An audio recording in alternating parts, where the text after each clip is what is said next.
Jaya Radha Madhava Kunja Bihari.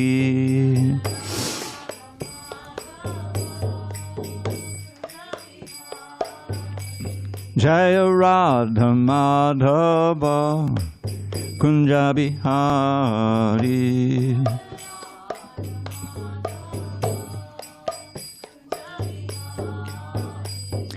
Gopi Jana Vallabha Girivardhari.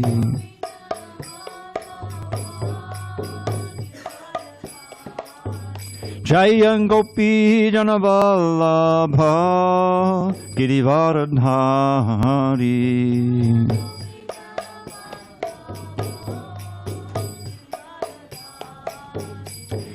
Yashodanandana Bhajana Ranjana. Yashodanandana Bhajana Ranjana. Yamuna Tira Vanachari. Yamunatira Vanachari. Jaya Radha Madhava Kunja Bihari.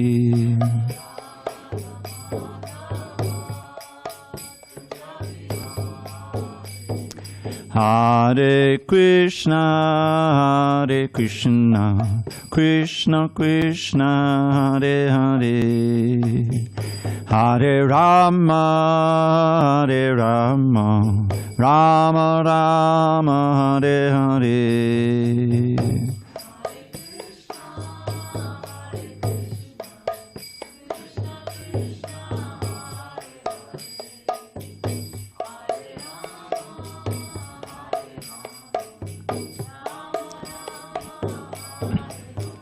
Hare Krishna, Hare Krishna, Krishna Krishna, Hare Hare, Hare Rama, Hare Rama, Rama Rama, Hare Hare.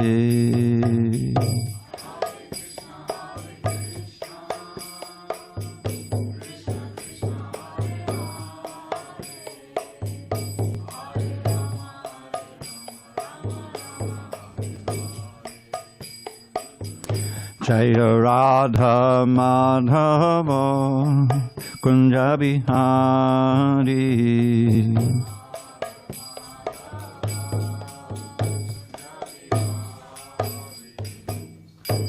Jai Om Vishnupad Paramahansa Parivajakaacharya Ashtotar that Sri Srimad's Divine Grace Srila A.C. Bhaktivedanta Swami Prabhupada Ki Jai. ISKCON BBT Founder Acharya Srila Prabhupada Ki Jai. Jai Om Vishnupad Paramahansa Parivajakaacharya Ashtotar that Sri Srimad's Divine Grace Srila Bhakti Siddhanta Saraswati Thakur Ki Jai. Ananta Koti Vaishnavinda Ki Jai. Namacharya Srila Haridas Thakur Ki Jai. Srimad Bhagavad Gita Ki Jai. Samaveda Bhaktavinda Ki Jai. All glories to the assembled devotees. All glories to the assembled devotees. All glories to the assembled devotees. All glory to Sri Guru and Gauranga. So I want to extend a warm welcome to all our students and others who are coming. We also have a constituency online. It's being transmitted on YouTube live. Okay. Om Namo Bhagavate Vasudevaya. Om Namo Bhagavate Vasudevaya. Om Namo Bhagavate Vasudevaya.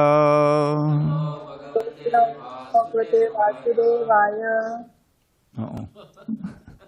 There's a little delay on YouTube. Okay.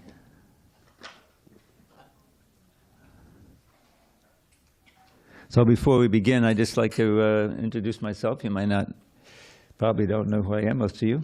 A few of you do. My name is Dravida Das, and I've been here since 1989. That's 36 years. And I've been in Hare Krishna since 1973, so that's 52 years. And for most all that time, I've been working on the books, these books that you see here, like the Bhagavad Gita, Srimad Bhagavatam, all the books that were published by the Bhaktivedanta Book Trust. I worked at first as a proofreader, then as an editor, and now I'm still, refining the books and doing new books. So that's I'm very grateful that Srila Prabhupada allowed me to do that all these years. And and here, these classes I've been doing since I got here practically, so that's another 36 years. The evening class, and also I give a couple of morning classes too. So, okay, so we are reading from, let's see. On the 16th day of September 2025 in San Diego, reading from Srimad Bhagavad Gita as it is, translation and commentary by His Divine Grace A.C. Bhaktivedanta Swami Prabhupada. And we are in chapter 9, the most confidential knowledge, text 6 in the middle of page 384. 384.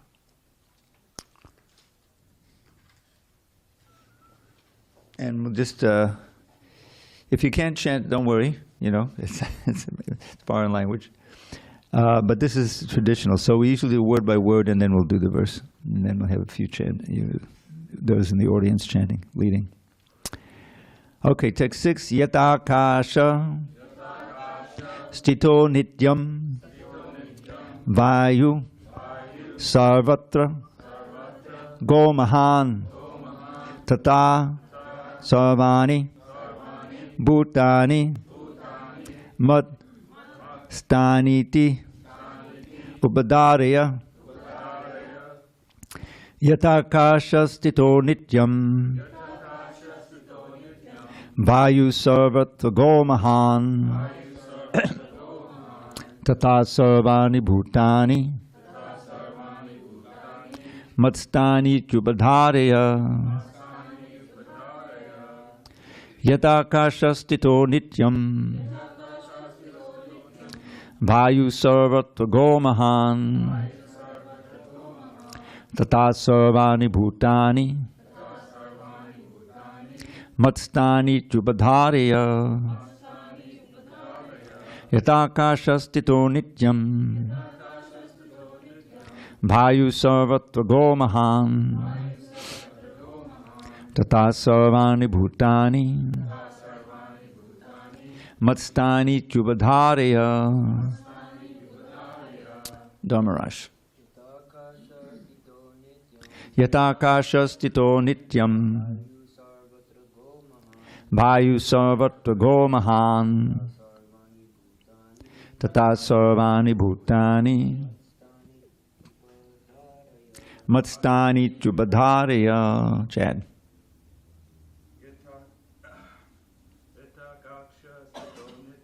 Yatakasha stito nityam Vayu sarvatra gomahan Tata sarvani bhutani Matstani chubadharya. Bhakta Jo. Yatakasha stito nityam Vayu sarvatra gomahan Tata sarvani bhutani matstani chubadharya. Mahima. Yatakasha stito nityam Vayu sarvatra gomahan Tata sarvani bhutani matstani chubadharya. Ani. Yatastakasha stito nityam Vayu sarvatra gomahan Tata sarvani bhutani matstani chubadharya. Ashe, you want to try? Yatakasha stito nityam Vayu sarvatra gomahan Sarvani Bhutani Matstani Chubhadarya. Anyone online? Guess not. Okay, I'm going to read the word by words myself. You just read along. Yata, just as Akasha Stitaha. Yes, we are online, Prabhu. We are online. I'm sorry?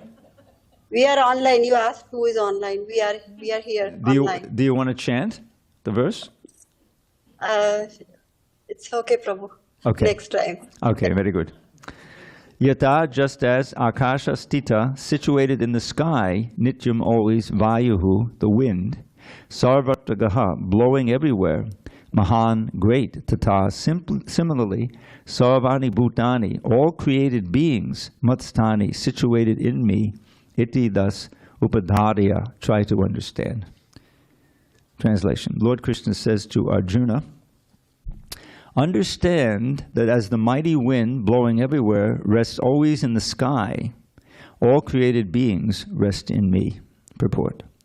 For the ordinary person, it is almost inconceivable how the huge material creation is resting in him. But the Lord is giving an example which may help us to understand. The sky may be the biggest manifestation we can conceive, and in that sky, the wind or air is the biggest manifestation in the cosmic world. The movement of the air influences the movements of everything. But although the wind is great, it is still situated within the sky. The wind is not beyond the sky. Similarly, all the wonderful cosmic manifestations are existing by the supreme will of God, and all of them are subordinate to that supreme will. As we generally say, not a blade of grass moves without the will of the Supreme Personality of Godhead. Thus, everything is moving under His will. By His will, everything is being created, everything is being maintained, and everything is being annihilated. Still, He is aloof from everything, as the sky is always aloof from the activities of the wind. In the Upanishads, it is stated, Yad Bisha Vata Pavade. It is out of fear of the Supreme Lord that the wind is blowing. Taittiriya Upanishad 281. In the Brihadaranyaka Upanishad 389, it is stated, Etasya va aksharasya Bashasane Gargi Surya Chandramasau Vidvatau Tishtata Etasya Va Aksharasya Bashasane Gargi Dhyab Apativyau Vidvatau Tishtataha. By the supreme order, under the superintendence of the Supreme Personality of Godhead, the moon, the sun, and the other great planets are moving. In the Brahma Samhita 552, also it is stated, Yat Chakshu Esha Sabhita Sakalagrahanam Raja Samasta Sudamurtir Ashesha Tejaha Yas Yagayar Brahmati Sambritakala Chakro Govindamadi Purusham Tamaham Bhajami. This is a description of the movement of the sun. It is said that the sun is considered to be one of the eyes of the Supreme Lord, and that it has immense potency to diffuse heat and light. Still, it is moving in its prescribed orbit by the order of the supreme will of Govinda. So from the Vedic literature, we can find evidence that this material manifestation, which appears to us to be very wonderful and great, is under the complete control of the Supreme Personality of Godhead. This will be further explained in the later verses of this chapter. Om Ajnana Timarandasya Jnanandana Salakaya Chakshur Unmidatam Mena Tasmai Shri Gurave Namaha. I was born in the darkest of ignorance, but my spiritual master Srila Prabhupada opened my eyes with the torchlight of knowledge. I offer my humble obeisance unto him and all members of Sri Parampara. So this chapter is central. It's actually one of the most featured chapters for those who speak on the Bhagavad Gita. And it's not an accident. This the second verse of the chapter describes this as the king of all knowledge. Raja Vidya Raja Guyam Papatam Idam Uttamam. This knowledge is the king of education, the most secret of all secrets. It is the purest knowledge, and because it gives direct perception of the self by realization, it is the perfection of religion, it is everlasting, and it is joyfully performed. So now Krishna, as he does also in the 10th chapter, in the 7th chapter as well, he is telling us some details about himself that indicate his inconceivable greatness. And so he's comparing, he gives the analogy here. This is a mighty wind. We've seen, evidence of that. The hurricanes is obviously very magnificent manifestation of nature. It's blowing everywhere, but still it's always within the sky, within the larger volume of the ether, what we say. Similarly, all created beings rest in me. Now, what does that actually mean? We hear elsewhere in the Bhagavad Gita that Krishna is in everyone's heart as the super soul. He says in chapter 15, Sarva Sachahamriti Sannivishto, that I am situated in everyone's heart as the super soul. And how do we experience the super soul in our daily life? Conscience. I probably mentioned that conscience. That if you're doing something, you say, I don't know if I should do that. That doesn't feel right. It's against the principles, and you don't do it. On the other side, there's also things that we have impetus to do that are right things that we know are also being advised by the super soul or the presence of God within us.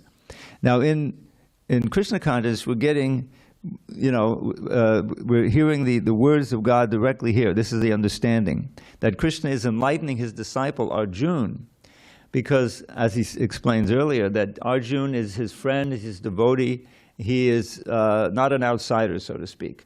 So Krishna is speaking this knowledge. So I don't know if you've studied any of the context. These are 18 chapters in a huge book called the Mahabharata, which is one of the two main classic historical accounts in the Vedic literature, the other being the Ramayana, which may even be more famous.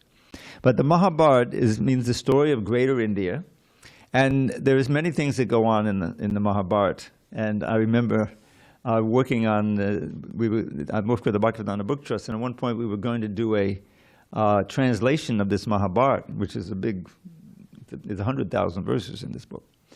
And so one of the chapters had been translated, and I was working on it. And we got to it's describing different planets in our solar system or in our universe. And there's a planet which we may not have discovered yet, where it's mostly snakes. And some of them are very famous snakes. And it started giving the names of the snakes. And I was checking and the spelling and the names, one after another. I mean, dozens and dozens of names. And I think, really? Is that the best use of my time?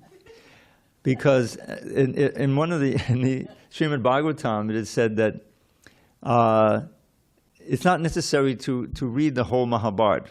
If we become well acquainted with the Bhagavad Gita, we've got the essence of the teachings in the Mahabharata. So the Vedic literature is like that. It's very vast. There's the Upanishads. You may have heard of Ayurveda. I think in California you can get a license to practice Ayurvedic medicine now. A friend of mine, a devotee, got that. And that's another science of medicine that works. And there's also Jyotirveda, astrology. There's Dhanurveda, which Arjuna studied. Arjuna it's the art of fighting, with the weapons of the time.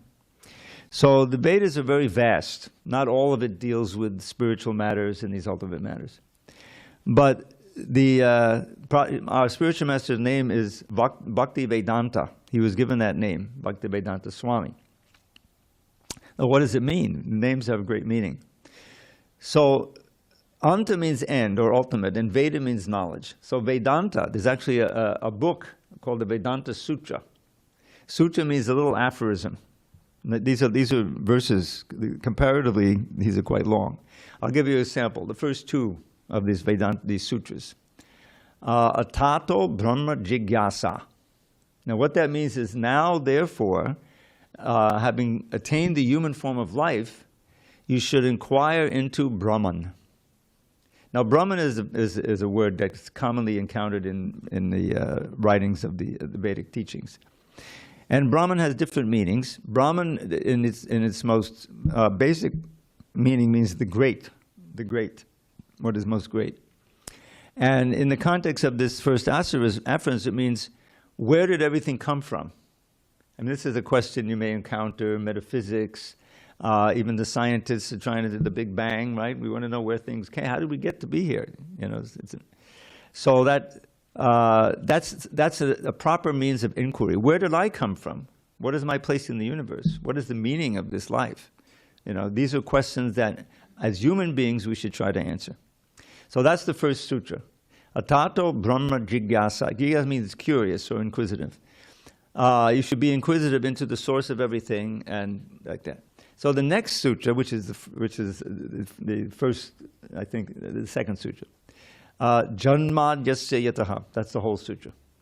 And what that means is that from which everything has come, has been generated. That's the definition of Brahma we're going to go with.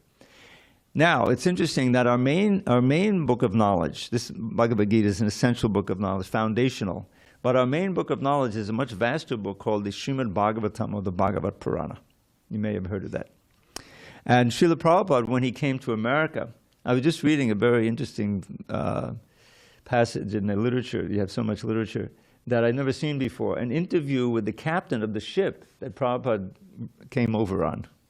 And his interaction with Prabhupada, and it's quite an amazing saga. Here's Srila Prabhupada. He met his spiritual master when he was in 1922. Prabhupada was 26 years old at that time. He was newly married. I think he had one child, one on the way at least, and he had a job as in a pharmaceutical business. And so then he was raised as a Vaishnava. His father was a very orthodox, strict Vaishnava, and it's appreciated. So he was familiar, he was acquainted with the chanting of the holy name, and this is all Gaudiya Vaishnava, Chaitanya line. And he was still practicing that, he was observant. But he met his spiritual master, who was a towering intellect. He has amazing ability. Anything that he read in his life, he could recall.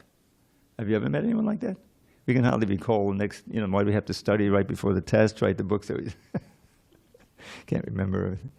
But he remembered everything. So that's amazing. And he was a lifelong celibate, Swami, and very, very learned, amazing. So Srila Prabhupada met him, and he had the influence on him to bring him back to what he already knew, and he got much more committed.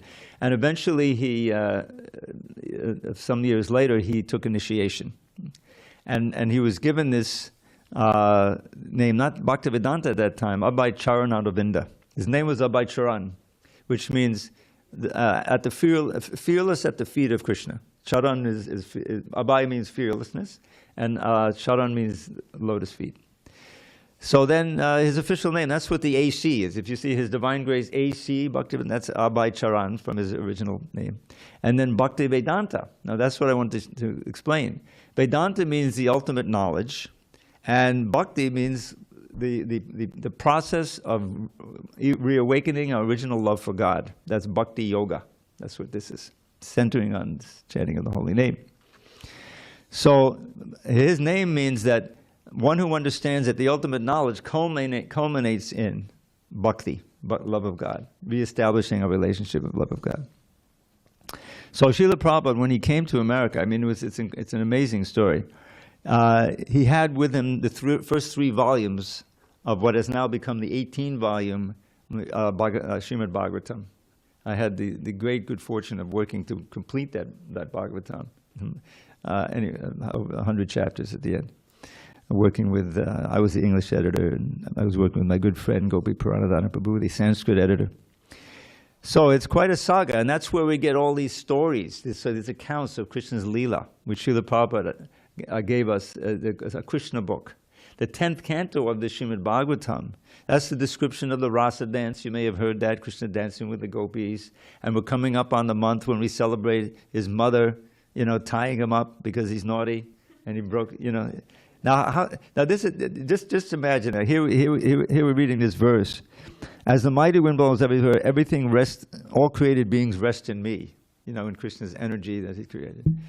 That same person takes the role, he hides all that magnificent power so that he can have this intimate relationship with his mother, you see, with the great devotee named Yashoda. Because this is how God enjoys, and this is how we can ultimately enjoy forever. Have you noticed that you can't enjoy anything in this world forever? It's like, Anything we have, it may be a powerful enjoyment, but it comes to an end. And if we try to overdo it, then there's a bad reaction, right? Just like if you eat some nice food stuff, you eat too much, and then, I know I shouldn't have done that, you know. So that's the nature of material enjoyment. It's you anticipate it, you enjoy it, and then it ends. But what happens is that it plants a desire in your mind to do it again, if it's really pleasurable.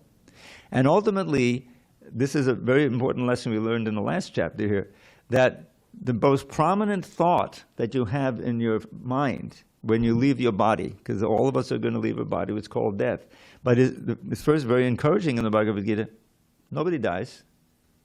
The body dies, but you don't die. The first lesson, you are not the body. You're the pure spirit in the body.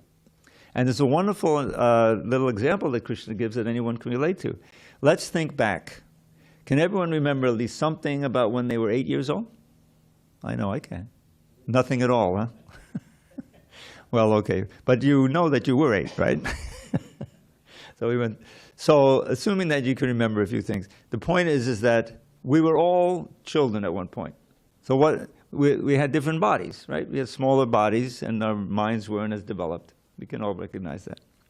And then we gradually developed, we had more knowledge, we became more mature, our bodies became mature, changed and everything. So what is it about us that's the same? The bodies have changed, the mind has changed, the thoughts have changed.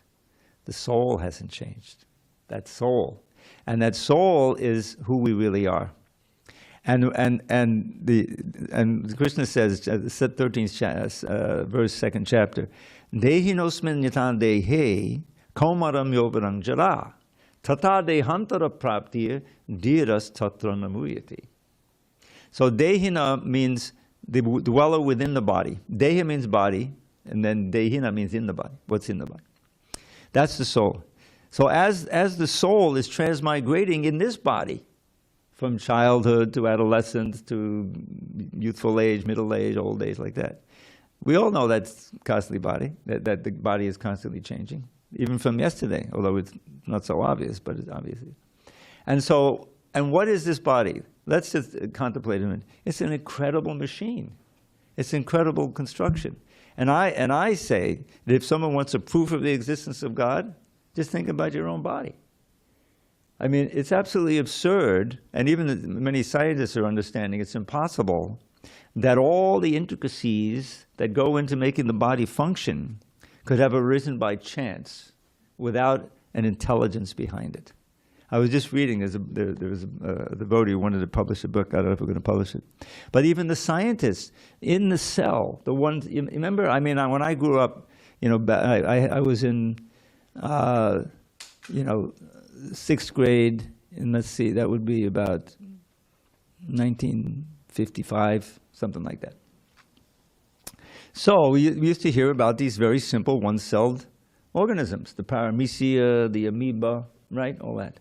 But when you get down into it, now they can really see with all the electron microscopes and all of the things, how complicated these one-celled organisms are. We had a devotee, who was a wonderful devotee named Sadaputta, who was a really highly qualified scientist and mathematician. He was a PhD in math, you know. And he was on the, you know, he would always keep up with the latest things in science. And this was back in the 80s, where he said they've discovered now that the little paramecia, the simple one-cell organism, is more complicated than New York City. Whoa, you know, that's more unbelievable than some of the things you read in the Bhagavad Gita. But it's true. In other words, there's no way in the world that all this came about by chance. There's an intelligence behind it. And that's the first thing you learn in Krishna. Krishna is saying that, is that I am within, not only am I within every body as a super soul, but I'm within every cell, within every atom. That also is happening, you know, with very great intelligence. So that's you know, awe-inspiring. But the wonderful thing is, as great as Krishna is, right? And I remember before I even heard of Krishna consciousness, I was a total atheist, but I was familiar. I was studying philosophy, and so philosophy also includes theology. And I said, well, what the God is defined as, one of he's omniscient, he knows everything. He's omnipresent, he's present everywhere, and he's omnipotent, full of all kinds of infinite powers. And I heard another one in a lecture recently here, and omnibeneficent, all good, right? Krishna says the same thing. In the end of the 5th chapter, he says, Bhoktaram yagatabasang sarvaloka maheshwaram suridam sarvabhutanam gyatvarmam shantam richati. This is the peace formula. So one who knows that I am the real enjoyer of all sacrifices and ceremonies, Bhoktaram yagya austerities, sarvaloka maheshwaram, the controller of all the planets and everything exists. And most important for us, aspiring bhakti yogis, I am the well-wishing friend of everyone, of every living entity. One who understands this means he believes it, has faith in the knowledge, can really become peaceful. The thing about, I always forget his name, and it's not necessary to remember his name, but there was a point some years ago where he was working for the TSA or something, some intelligence part of the government. Huh? Yeah, Snowden, and he was a whistleblower, and he said, the government is watching all your emails and listening in on all your phone calls.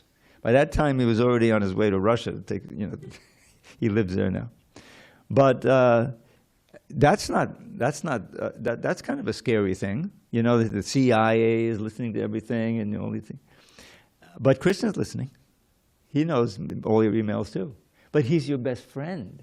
The problem is that you don't know if the CIA really has your best interest in mind, right? That's why in the Constitution it says you have to have a warrant, to go into someone's home. They can't just. So, but that's what's interesting about it is if you believe that we all have this relationship and a personal relationship with God, but we've forgotten about it. That's the whole problem. We've forgotten about it, and we try to establish those similar kind of relationships with the people of this in our life, as human beings. But it has to be temporary because the bodies are temporary. But the relationship with Krishna is eternal. We may have forgotten it, but it's there, and reviving it and understanding it and living it. That's why we have all of these rituals or the things that we do. Get up, and as you probably know, the beautiful deities here. Hopefully you can stay to 8:15. Yeah, okay. And see the beautiful Radha Giridhari, And we're enjoying. Don't think of them just as, marble statues. There's Krishna. He's appearing in that form so you can see him and serve him. But he's actually alive in every atom and in our hearts. So what he's saying here, so he's giving us an analogy here that's, awe-inspiring. Understand that the mighty wind blowing ever rests always in the sky. All created beings rest in me. Now, one of the ways that we rest in Krishna is that all of this is his energy. In the 7th chapter, we learn there's these 7 material energies. They're truly not alive. And we all know what they are. Bhumir, earth, solid matter, all these things that you can see. Earth, water, or all liquids, fire, earth, water, fire, air, fire, then ether, space, that's very subtle, but it's there. Then the ones that we know we have, but you can't see them, mind, intelligence, ego, all of that. This is the raw materials by which everything exists here, including our own bodies. They're all Krishna's energies. He says, these are my lower energies. The higher energies, the spiritual energy, is living entities. We're categorically different because we're conscious. But this little table here is not conscious, you see. But it's still part of Krishna's energy. So in that sense, it's all within him because it's all part of his energy. So we're living within him. And so as we go on, we see that living, if you understand that, and you try to stay connected to Krishna through remembering him, then you can begin to see his influence everywhere. Just like in the 7th chapter, we bring it up. Krishna says, Rasoham Prabhatmi Shashi Suryo. I am the light of the sun and the moon. Where else? The sun and the moon are his creations. So when you see the sun or you see the sun shine, you can be reminded, oh, this is God. And He's giving us this. In other words, how do we live in this world? You know, I mean, aside from climate change, which is, I think you all believe, right, it's anthropogenic, climate change, it's not just accidental. These things provide us a means by which we can live. Not too hot, not too cold. You need water, you need air. You know, when the pandemic came, you can see how delicate our life is. We have this is a kind of, what is it called, the adiabatic miseries, other living entities giving us miseries. Our virus is really alive? I don't know. That's not so important to understand that. They act like they're alive. So this is the world we live in. And it's not happening, it didn't just happen by chance. There's an intelligence behind it. And that intelligence belongs to God, who is full of bliss. His body is Satchidananda, is eternal, full of knowledge, and full of bliss. And our original body is just the same way. This is the faith that the devotees have. And we are meant to try to reawaken our understanding of that identity and ultimately to regain it and return again, as Prabhupada immortally said, back home, back to Godhead.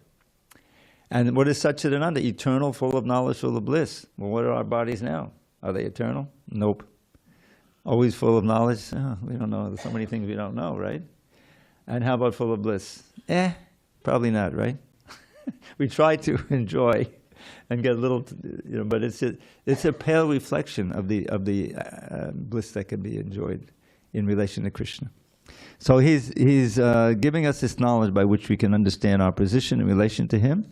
And this chapter, since you won't be here when we read it, it'll be a week later or 2 weeks from now. He gives like the essential essence of the whole Bhagavad Gita. He said, "Manmana bhavamad bhakto marjaji mam namaskuru. Mama vaishasi yuktvavam atmana matparayana." Now he repeats this verse almost word for word in the 18th chapter, but it's a little more intimate because he's saying, I'm telling you this, Arjun, because you are my very dear friend, and I promise you'll come to me.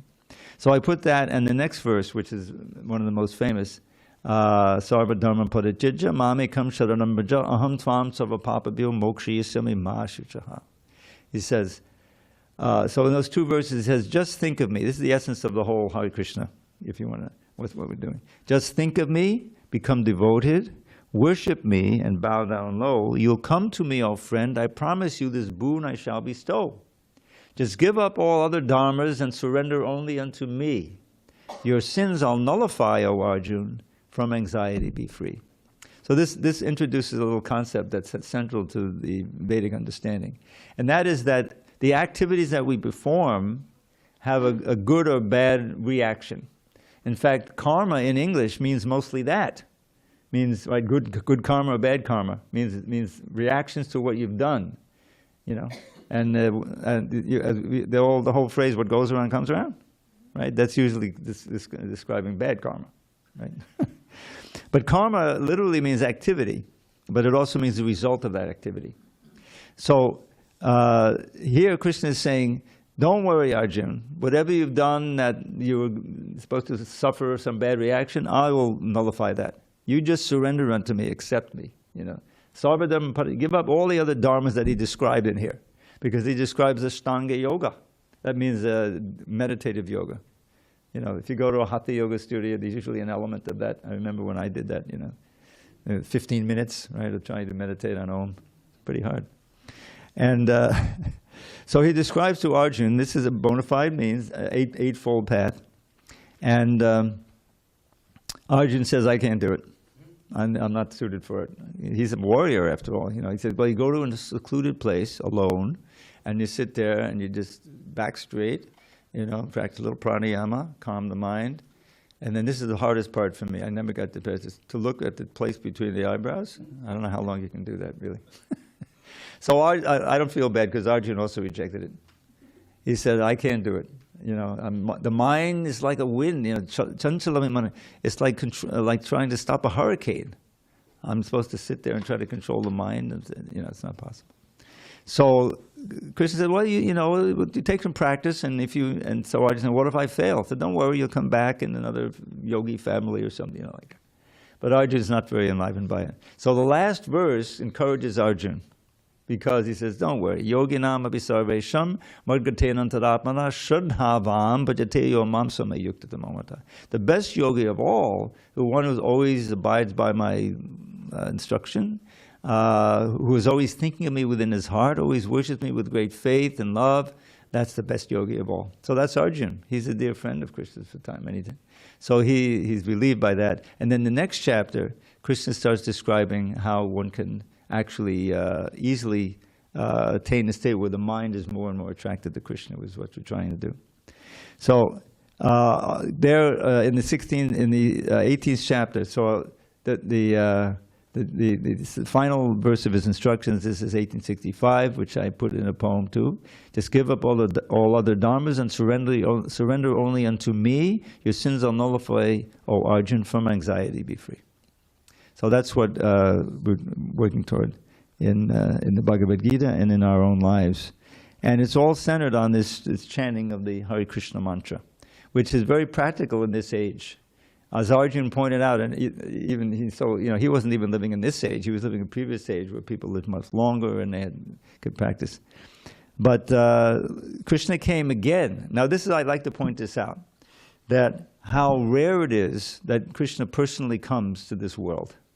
How rare it is. And once in a day of Brahma? No, that's only 12 hours. We talk 24 hours. Yeah, 8,640,000,000 years. That's how long. Once in that time, Krishna comes to this planet, and after he comes again as Lord Chaitanya, as Chaitanya Mahaprabhu, in a different mood. He's not doesn't kill any demons or anything like that, but he gives freely love of God, which is the most valuable thing there is, prema. He's giving it freely. All you got to do is chant those names and dance, and when you get tired, take a little tacos, prasadam. Isn't that in the Bhagavad Gita? Prasadam, the mercy of the Lord in the form of food. So that's what this movement is all about. It's the same principles are there, but it's done in a practical way for us, so we can actually do it. So that's the idea. And so anyway, I'd like to share a few more of the poems, because this is it's not once in a lifetime, but once a year. But who knows if I'll be here next year. So here's a little poem I wrote. Anyone who's coming to the classes have heard this at least 10 times, but you probably haven't heard it. And the reason I started writing poetry, English poetry, is because the Sanskrit poetry of the Bhagavad Gita and other books such as Bhagavatam and the writings of the Goswamis is just exquisite. I'll give you an example. This is Bilvamangal Thakur. He's describing the beauty of Krishna. Now he's blind, he couldn't see, but in his spiritual eyes he was seeing Krishna in great detail. So he describes a very simple verse, Madhuram madhuram vapadasya vibho madhuram madhuram vadanam madhuram madhugandhi mridu smitameta daho madhuram madhuram madhuram madhuram. Now, Madhura means sweet, in its broadest form, So he's saying, sweet, sweet is my dear Lord's form. Sweet is still his face so fair. But his honey-scented gentle smile is sweet beyond compare. That's one verse in a book called the Krishna Karnamrita. Now, he's writing this book, right? He was blind, physically blind, but he had spiritual vision. And he called it Krishna Karnamrita, which means this book is nectar for Krishna's ears. Well, that's pretty bold to say that. How could he understand that Krishna liked the book so much? Because Krishna is there with him. He's seeing that, So it's like this. So anyway, but I realized I love to memorize verses. I memorized whole ashtakas and things. But devotees couldn't understand them. They couldn't get the poetry. And I could give them the translation, and I've done that. But I thought we should try to put some of this in poems. So I did that. So one of the things, the poem that I came up with, which is not, Sanskrit, original Sanskrit, it has to do with the fall and the redemption of the soul. Because actually this is our philosophy, that we've fallen from the spiritual world. And if we practice Krishna, we can go back home to the spiritual world. So that's redemption. So here's a little outline of that philosophy. Where Krishna lives, Felicity abounds. With pure simplicity and loving sensibility, all serve him with humility. But when a living entity rejects his true identity and out of his stupidity surrenders to cupidity, he loses all sagacity and with it all capacity to understand reality or curb his sensuality. Abandoning humility, he touts his own ability, forgetting his fragility and fortune's volatility. Immersed in asininity for what seems an infinity of lives devoid of piety, he suffers an anxiety till contact with God's devotee, perhaps of utmost brevity, awakens his... Your teacher likes it. Perhaps, where was I? Perhaps of utmost brevity, awakens his affinity for words of the divinity.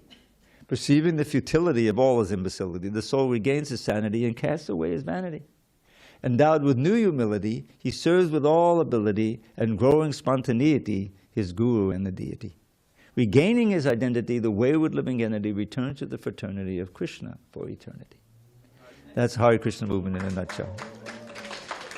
And even more of a nutshell is this little one. I wrote these little ones that you can put on a t-shirt. Just chant Shri Krishna's name and worship him with all your heart. Follow his instructions and to others them impart. That's it. That's Hare Krishna movement. Yes? Okay. There's another one. They know these from that, so they're asking. So it's really better if you can see it printed. Every body, 2 words. That's or it's 1 word. Every, but it's really pronounced different. Look it up in the dictionary. It's everybody. It's not everybody. It's everybody. Every body dies. Nobody dies. Wake up and open your eyes. You're not that body, you're a pure spirit soul. Chant the holy name and attain life's goal. Hari Hari Bol. How about this one? Well,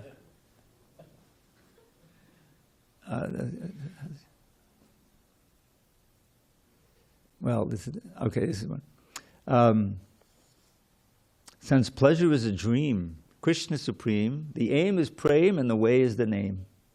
I remember I was given a class, I was in a class, and Balaram was sitting here giving class. He's our temple president, very nice devotee.